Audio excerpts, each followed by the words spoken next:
Hello and welcome everybody to the latest CTO Craft Bytes. Today we look at diversity and inclusion strategy. If this is your first time at CTO Craft Bytes, let me tell you a bit more about this group. CTO Craft is a mentoring and coaching community for technology leaders around the world, focusing on supporting technologists in their leadership growth. There are over 7,000 community members, and CTO Craft provides them with one-to-one coaching, mentoring groups, a curated Slack community, and events like this one. Huge thanks to our headline partner, AWS, for helping make these Bytes events possible. My name is Matt Squirrell. I'm head of engineering at iTech Media. I started my career 25 years ago as a builder, but quickly made the jump to tech because moving a line of code I put in the wrong place is a lot easier than moving a wall I built. I am painfully aware that you've joined an event on diversity and inclusion, and you're looking at an old white guy who works in tech management. Fear not, because with me are some people who can share some excellent insight into the subject. The first of them is Anna Dick, CTO at Hiring Hub. Can I ask you to tell us a bit about yourself, Anna? Yeah, hello. So my name's Anna Dick. I am CTO for a company called Hiring Hub, and we work in the recruitment space. It's a marketplace platform that we're building out based in Manchester, and we're kind of, I guess, at the beginning of our diversity inclusion journey. Probably been really triggered and motivated for the last year, but obviously as a small kind of startup company, we're just trying to invest quite a lot in it just now. Cool, thank you very much. Next we have Liz Scott, Client Engagement Director at TechNation and Non-Exec Director for Frugo. Hey, good afternoon. So I will tell you a little bit about TechNation just in a sentence or two to give some context to what we're going to talk about later on. So TechNation is the growth platform for scaling tech companies in the UK. And the idea is that by connecting and supporting tech scale-ups all over the UK, not just in the major tech hubs, we can really accelerate the growth of the sector across the country. So I have got a team based in 11 different regions and nations all across the UK who are working with tech scale-ups all day, every day. So when we talk about our diversity journey, we've got what we've been doing internally at TechNation that we can reflect on. We are a scaling company ourselves. We've gone from about 40 people a couple of years ago to about 120 now. And we've been on our own D&I journey, but also the work that we do with all of the scale-ups in our network. So I am excited to talk to you about both of those areas. Cool. And finally, we have Kirsty Devlin, Chief Operating Officer at Manchester and Leeds Codes. Hi, everyone. Yeah, my name's Kirsty. I run Manchester and Leeds Codes. And I guess we've gone on a bit of a journey. When I started with the team, we were about 9 and we've gone to about 30 members of staff across, I guess we're all remote now, but across the north, really. And we teach working people how to get into tech in the evenings. So it's a 6-month course, and we've been going for 5 years now. So we've taught over maybe 250 developers now in that time. So yeah, it's been really fun. Excellent. People in the audience, you can add your questions for the panel at any time using the Ask a Question link, which should be below this video feed. So let's jump right in, and we'll start with an obvious question. Why is it important that companies are diverse? Anna, maybe you can fill it in. Hi, apologies. I think I keep freezing a little bit. I've just closed everything else on my laptop, so hopefully it'll be a little bit better now. So why is it important? I think there's loads of reasons why it's important. I think if I was going to kind of summarize, I think that getting a diverse perspective around creativity and drive innovation, I think a variety of viewpoints along with wide-ranging personal and professional experience in a team can really offer those different perspectives. And I think we really need that. I think you can draw from a much wider talent pool as well and attract and retain the best talent, which I think we're going to touch on. And I think it's been proven that from a productivity perspective that these diverse teams can perform.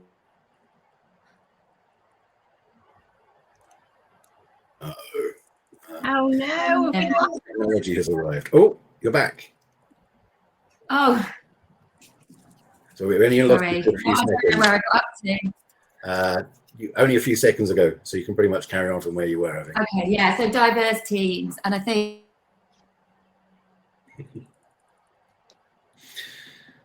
Technology. What would we do without it? Particularly apps on a CTO call, right? Particularly apps. That's true. That's true. I think where we lost Anna, she was talking about kind of outsized performance and sort of productivity gains. And I guess the only thing I would add there is, as Anna said, it's completely proven at this point. No one's debating the fact that there is pretty significant financial outperformance where you've got diverse leadership teams. You know, we all sit here either in tech functions or in tech companies really focused on innovation and trying to grow and to drive our own organizations forward. What is innovation if not diverse thinking? So I think we need to stop thinking about them as separate topics and recognize that you need one to properly do the other.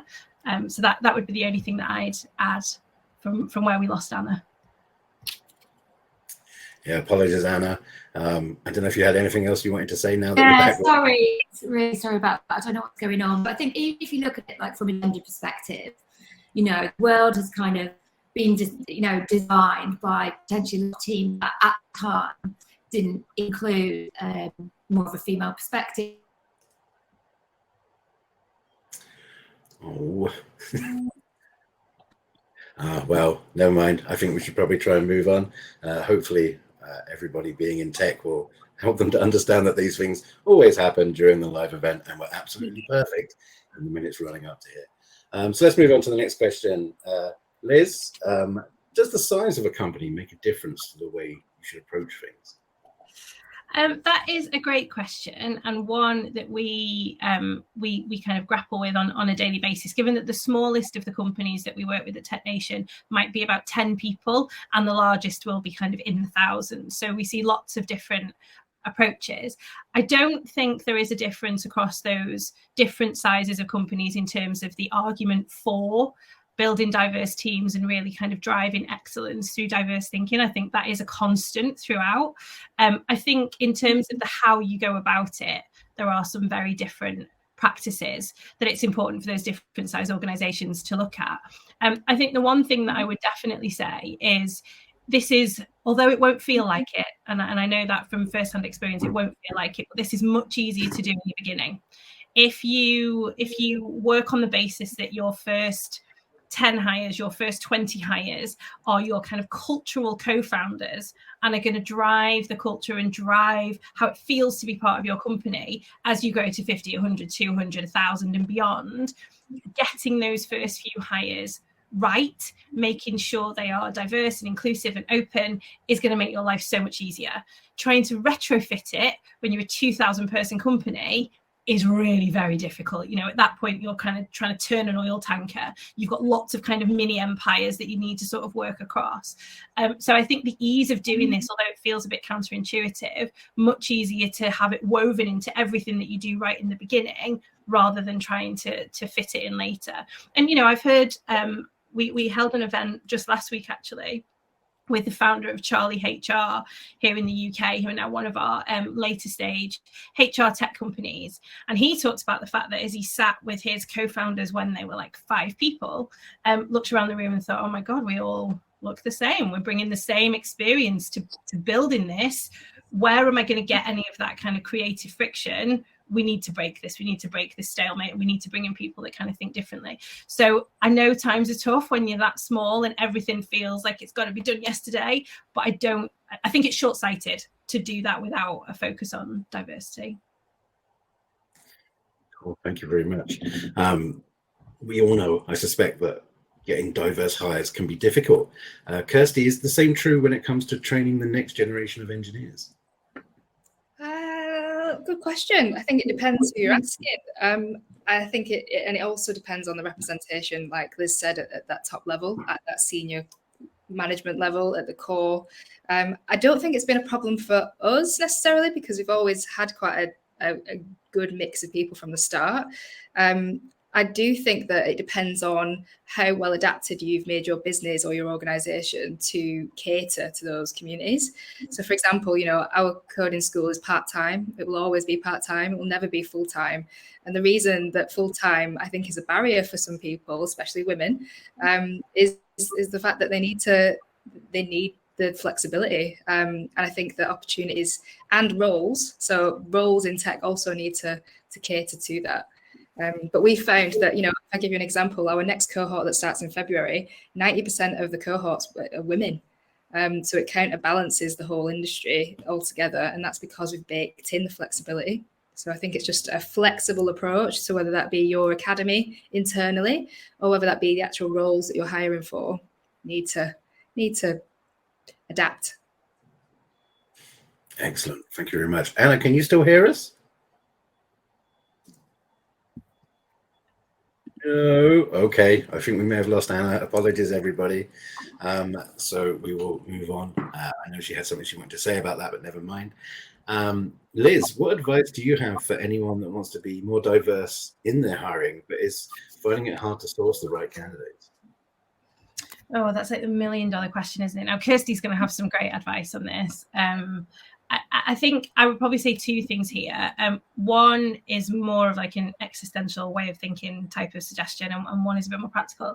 I think you have to reframe your thinking if you are making a commitment to do this from a hiring perspective.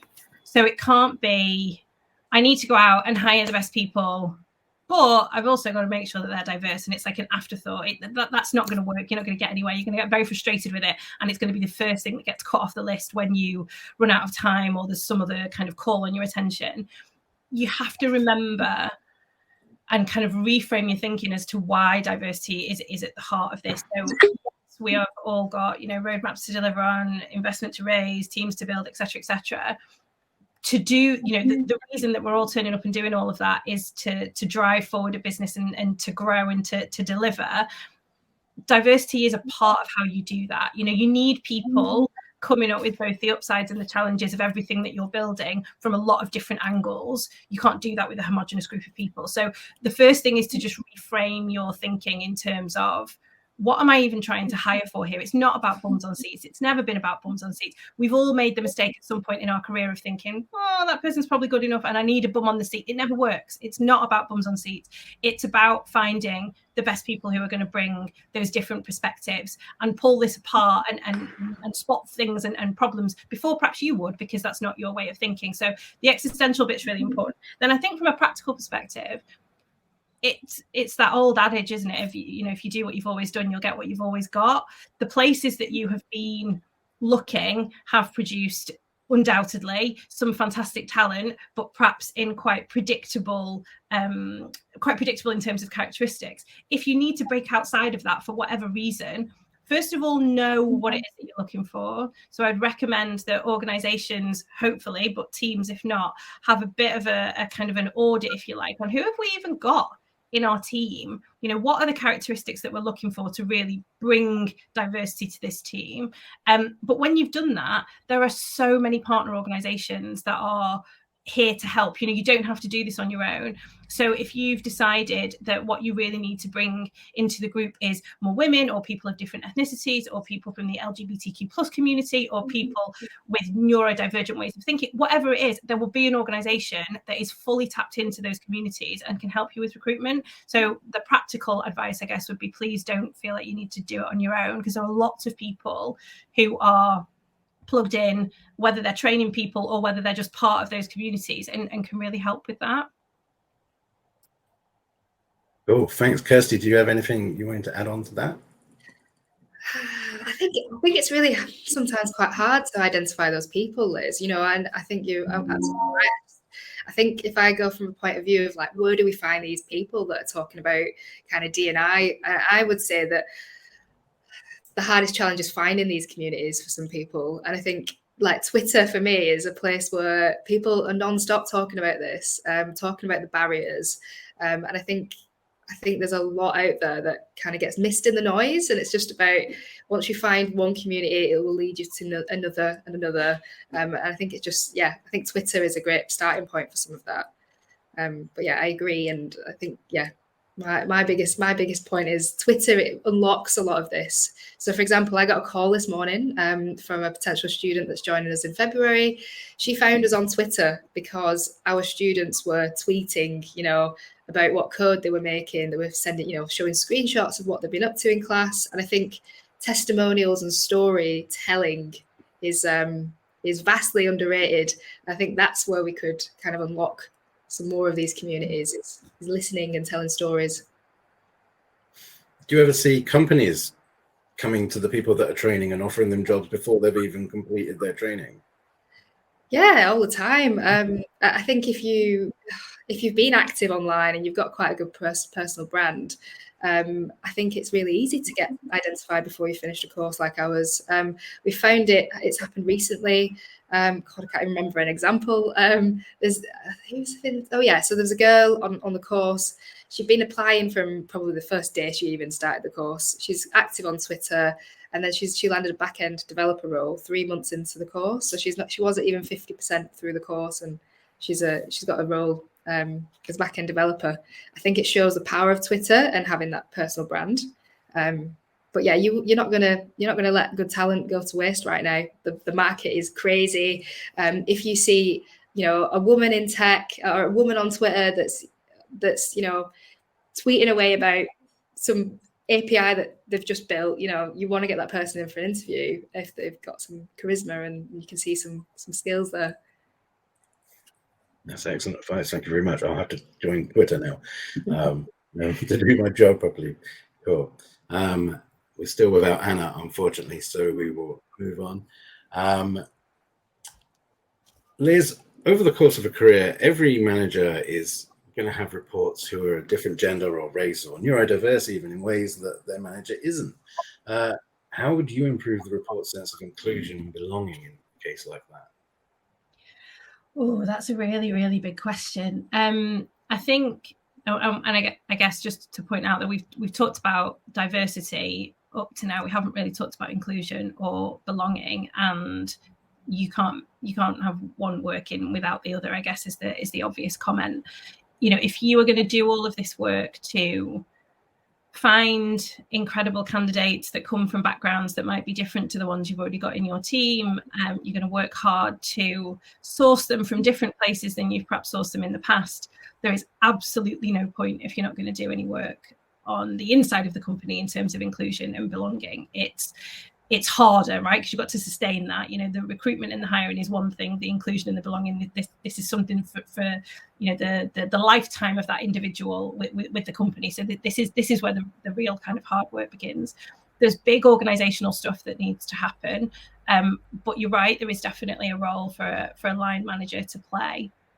I think it's a lot of small things, to be honest, in my experience and from the things that I've seen that work well. I think you really, as a manager, need to lean into your versatility in terms of people styles and how you make that work. You will always have, whether or not they are specific kind of protected characteristics or just different ways of working and different personality styles, you will always have a variety of people in your team, and you will always need to deal with them in a way that feels comfortable for them, as well as kind of supporting what you need to achieve as a business. And this is no different. So there's something just to think about versatility of management style and being very aware of that. There are also then some specifics.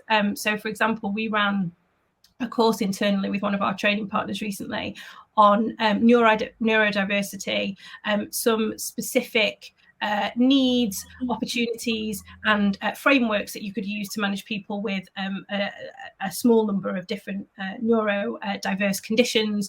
And there was a sort of blanket level of training for everybody across the business, but then also some of us that had team members with specific neurodivergent issues. We had a kind of deeper level of training, and I just can't tell you how much that unlocked. There was so much that you could do just kind of feeling your way and on the intuition of how you manage an individual, but being given some of the detailed frameworks to work with individuals and meet them where they are and get the absolute best out of them.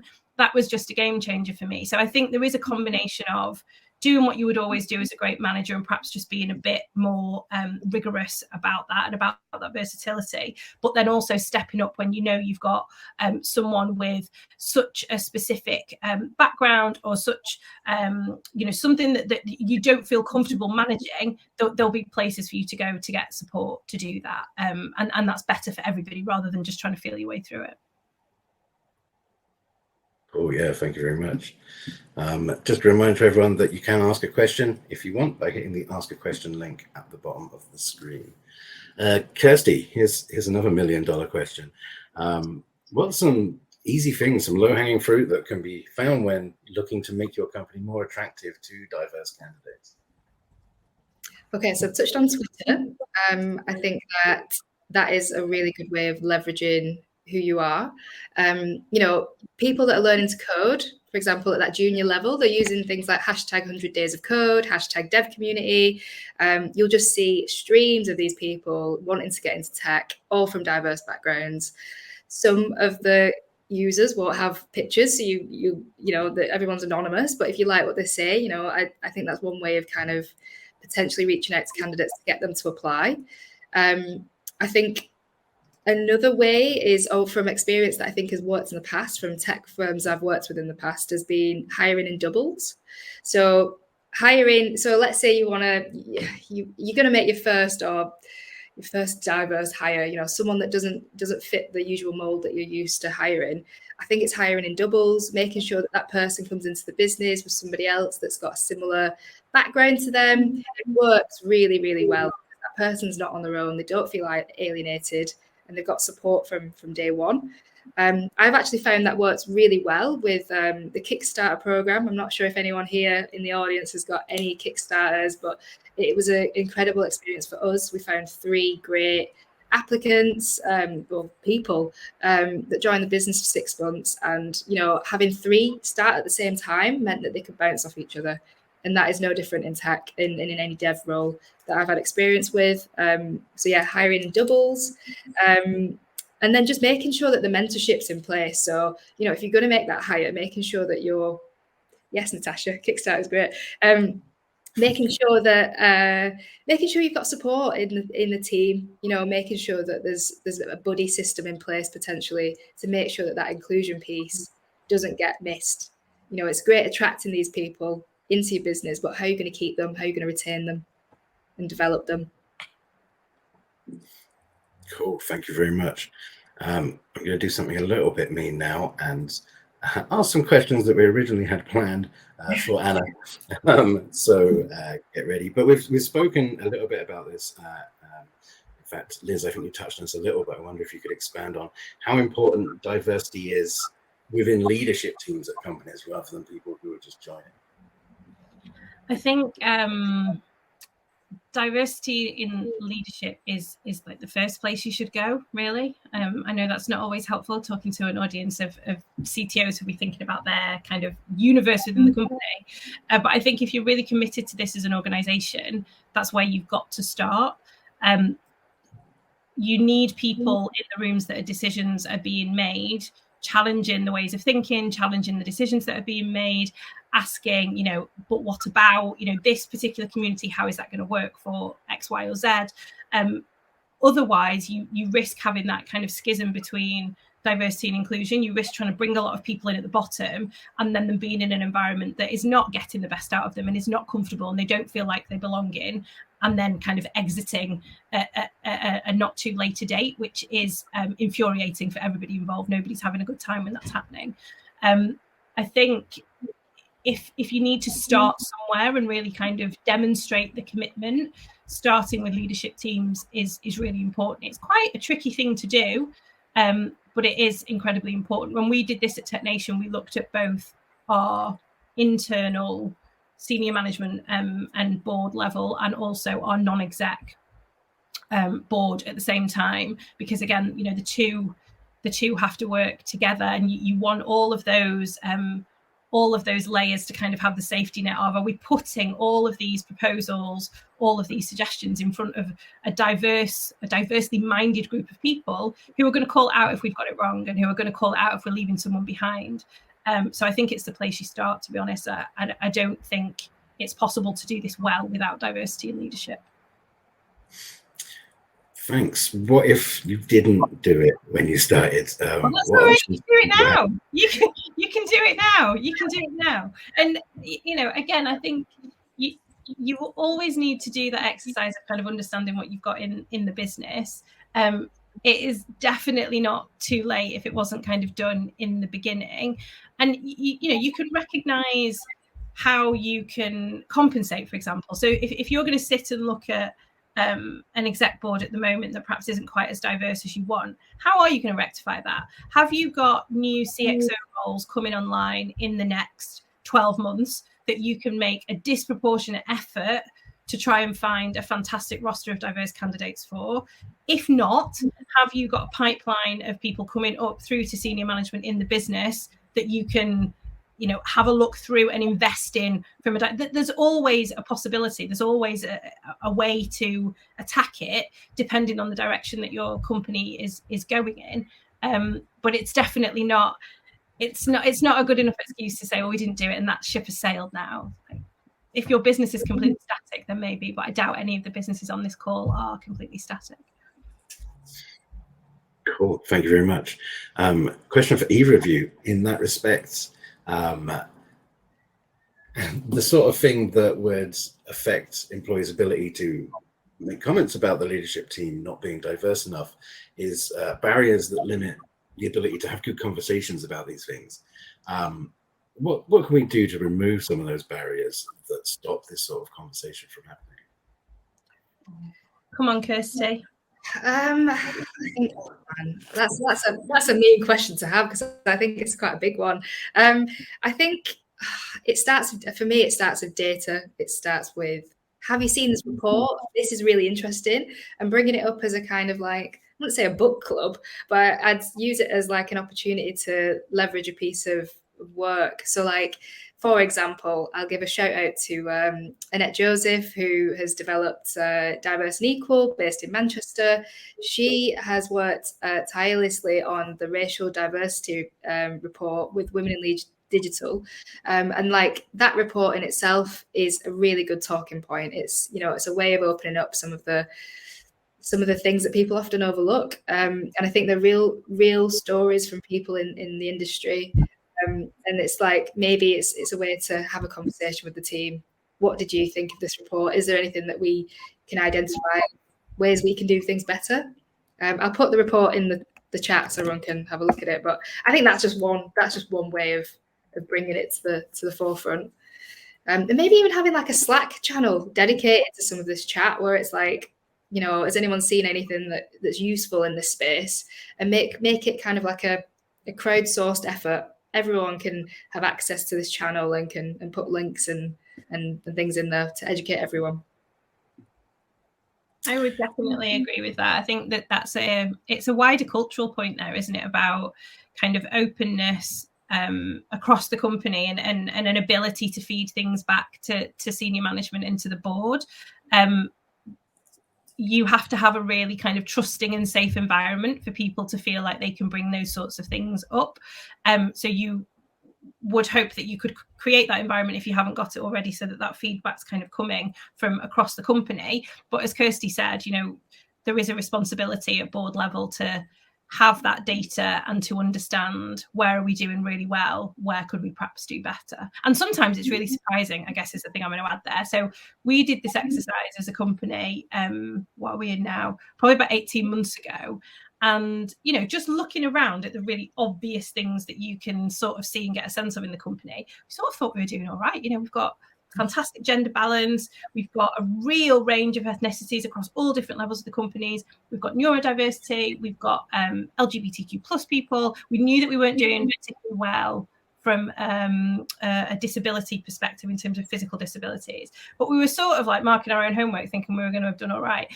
Turned out socioeconomic background, we really did not do very well on at all.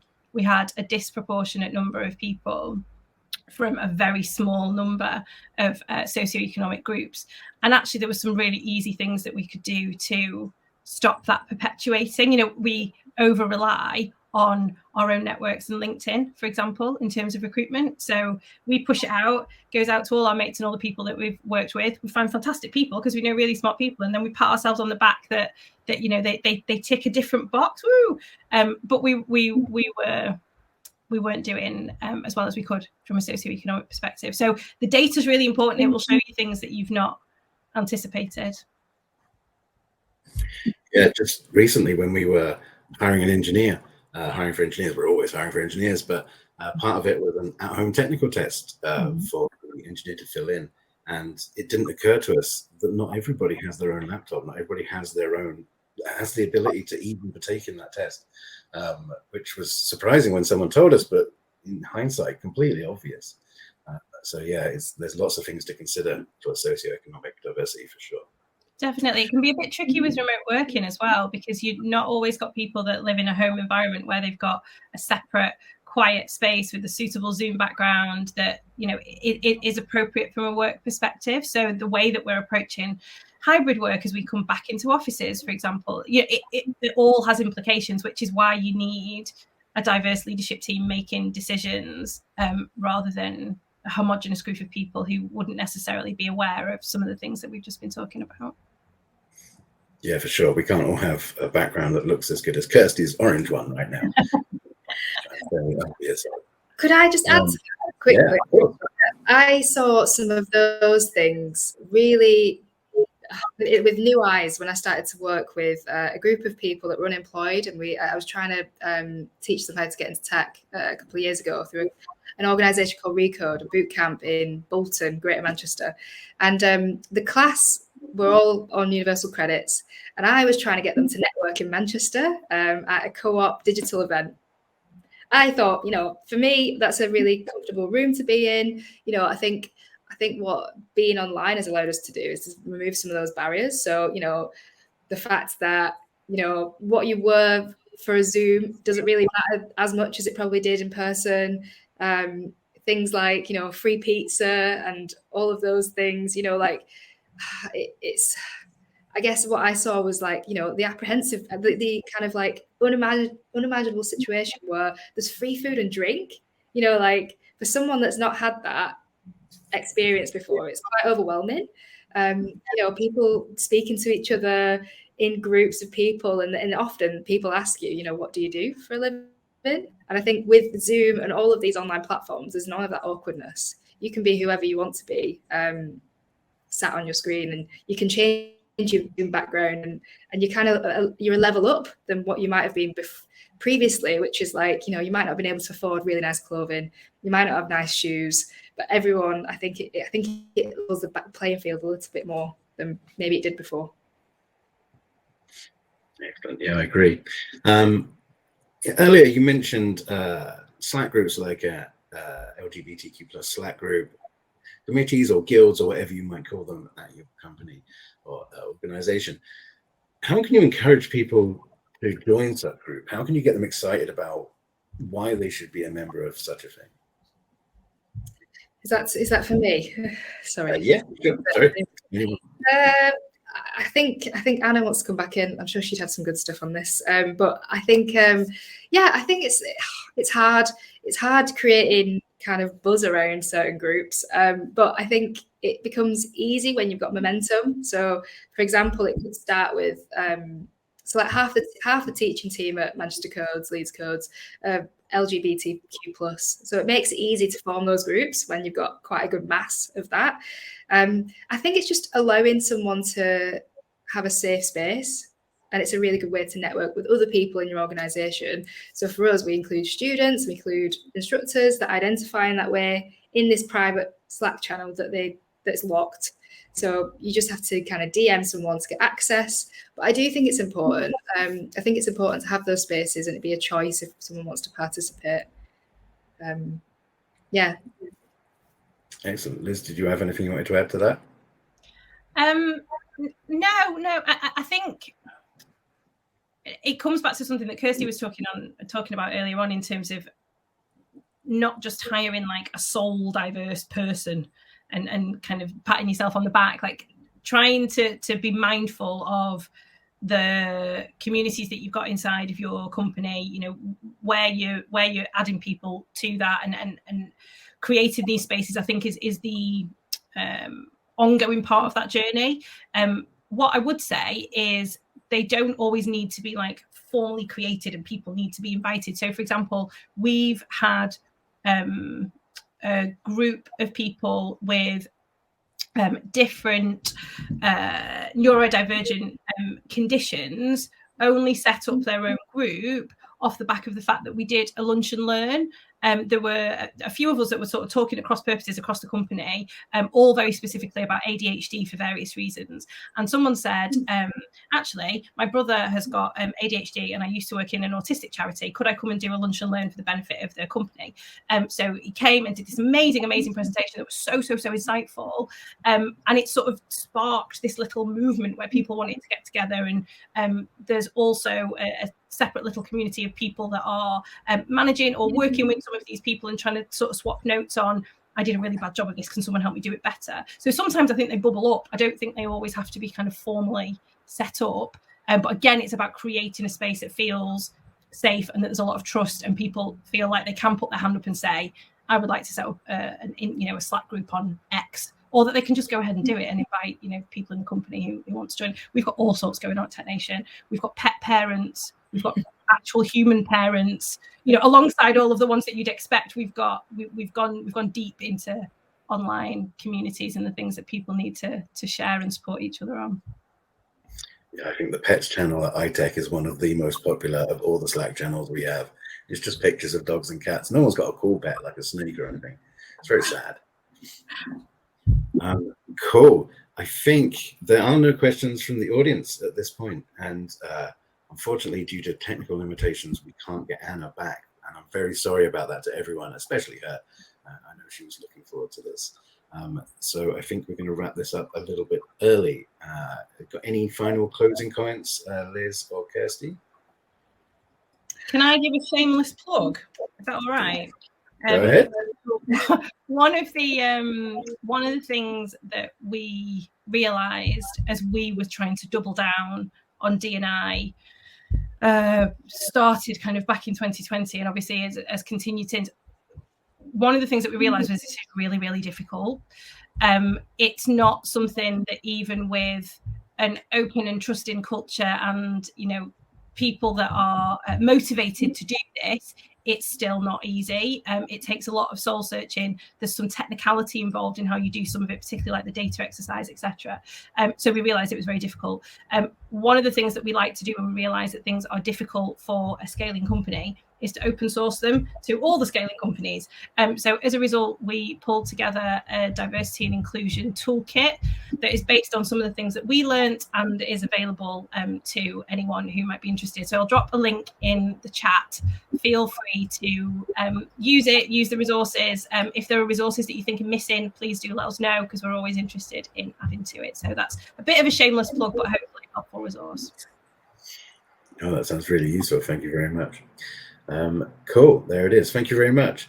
So everybody, I'd like to thank Liz, Kirsty and Anna for talking with us today as much as they could. You can connect with our speakers after this event on the links that I am sharing in the chat right now. I'm just looking myself on there too. Next Friday at 12:30 GMT, we have another CTO Craft Bytes, building a culture of learning in engineering. So do check us out next week. Thank you all for joining and have a fantastic weekend. See you later. Thank you.